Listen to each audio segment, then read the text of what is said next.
Hello there, and welcome to this collection of notebooks and tutorials on machine learning for audio signals in Python. This is a course offered by Professor Shula at the UMNL University of Technology.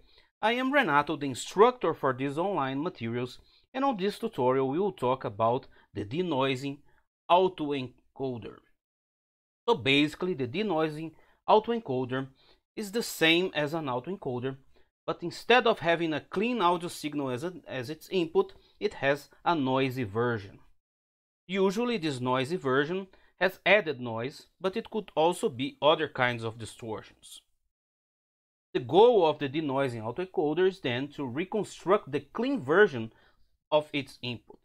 Hence, it is trained on noisy signal as training sets. To avoid that the denoising autoencoder learns a specific instance of the noise, a new instance of the noise is generated for each epoch of the training process.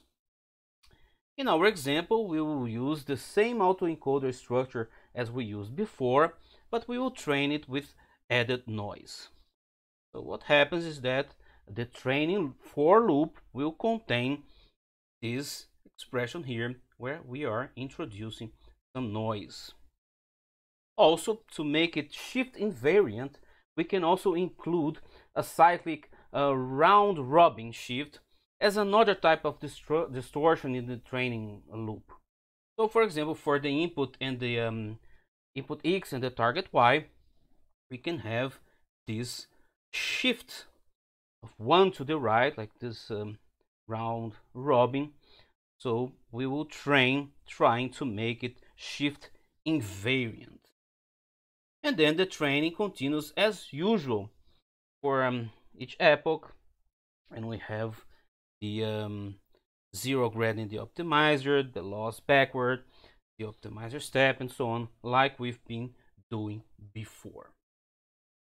So we will do two experiments. The first experiment we will use a stride of 512, and we will have some parameters of our autoencoder using 32 channels and a kernel size of 2048.